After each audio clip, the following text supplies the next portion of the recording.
গুনাহ করে নাই এমন কেউ নাই, গুনাহ করে নাই এমন কেউ নাই। প্রত্যেকটি মানুষ গুনাহগার।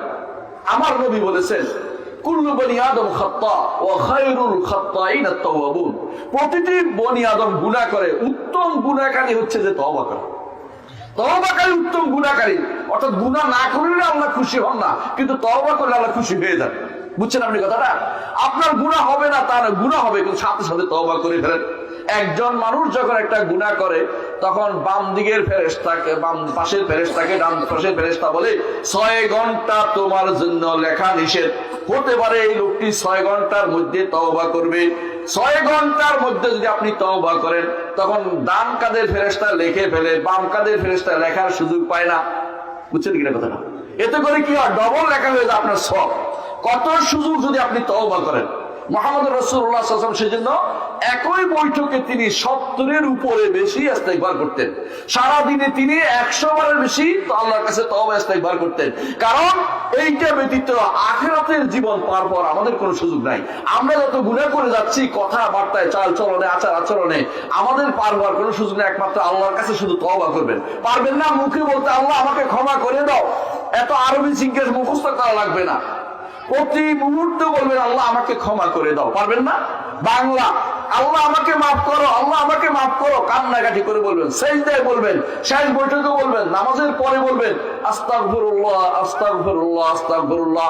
সালাতের পরে 3 বার বলা আমার নবীর সুন্নাত। এমনকি এইটা রাসূলুল্লাহ সাল্লাল্লাহু আলাইহি ওয়াসাল্লাম আমাদেরকে শিখিয়ে গেছেন এবং বৈঠক থেকে উঠার পর দোয়া, সেখানে ইস্তেগফারের কথা শিক্ষা দিয়েছেন। যখন মুহাম্মদুর রাসূলুল্লাহ সাল্লাল্লাহু আলাইহি ওয়াসাল্লাম দুনিয়া থেকে চলে যাবেন তখন যেই সূরা নাযিল হয়েছে সেখানে ইস্তেগফারের কথা তাকে শিখিয়ে দেওয়া হয়েছে।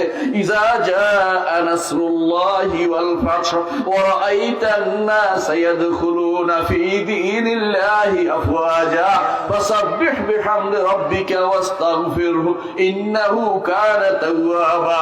ইবনে আব্বাস রাদিয়াল্লাহু বলেন এরপরে এই আয়াত নাযিল হয়, এই সূরা নাযিল হওয়ার পরে মুহাম্মদুর রাসূলুল্লাহ সাল্লাল্লাহু আলাইহি ওয়াসাল্লাম তার প্রতিটি কথা কাজে সব সময় তিনি শুধু ইস্তেগফার করতেন। কারণ আল্লাহ তাকে ইস্তেগফার করার নির্দেশ দিয়েছেন। আপনার দুনিয়ার জীবনের শেষ মুহূর্তে চলে এসেছেন ভাইরা, আমরা জানি না কখন মারা যাব। ইস্তেগফার যদি আপনার আমলনামায় যদি ইস্তেগফার থাকে, আমার আমলনামায় যদি ইস্তেগফার থাকে, এটাই আমার আখিরাতে কাজে দিবে। আরেকজন আপনার জন্য দিবে কি আশা করে বসে থাকেন না। এমনও হতে পারে, এমন বহু মানুষ আছে দুনিয়ার বুকে পিতামাতাকে ভাত দেয় না, দুনিয়ার বুকে পিতামাতাকে দেখাশোনা করে না। মৃত্যুর পরে তার জন্য কি ক্ষমা প্রার্থনা করবে? নাও তো করতে পারে। নিজের ক্ষমা প্রার্থনা নিজে করে, নিজের আমলনামা পূর্ণ করে আখিরাতে যেতে হবে। কারো উপরে চিন্তা, কারো উপরে সামান্যতম আশা করে যাবেন না, নিজেরটা নিজে করে যাবেন। প্রত্যেকে তার আমল যদি ভালো হয়, কবরে আপনাকে একজন সুন্দর যুবকের সুরতে আপনার সাথে সাক্ষাৎ করবে, বলে তুমি কে, তোমাকে দেখতে ভালো লাগছে, বলে আমি তোমার আমল, আমি তোমার নেক আমল। আর যদি খারাপ হয়, বিদ্যুতে ভয়ানক সুরতে একটা যুবক আপনার পাশে আসবে, সে বল তুমি কে, তোমাকে দেখতে ভয় পাচ্ছি, বলে তো আমার তো আমি তোমার বদ আমল দেখে আপনি কবরে ভয় পাবেন। কবরের কথা কি আপনারা আমার শুধু সবাই দেখেন? সবাই কিনা বলেন?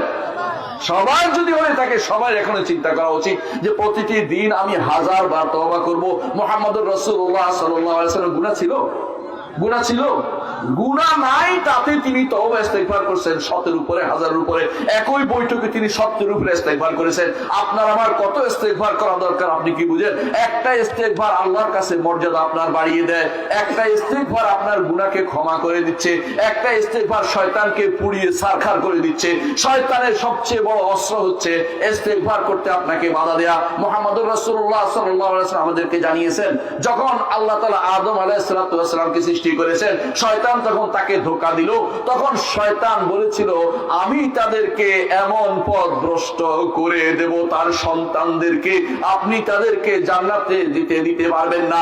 আল্লাহ তাআলা তখন চ্যালেঞ্জ করেছিল, আমার বান্দা যত আমার কাছে ইস্তেগফার করবে, যত ক্ষমা চাইবে, ততবার আমি তাকে ক্ষমা করে দেব। আল্লাহু আকবার।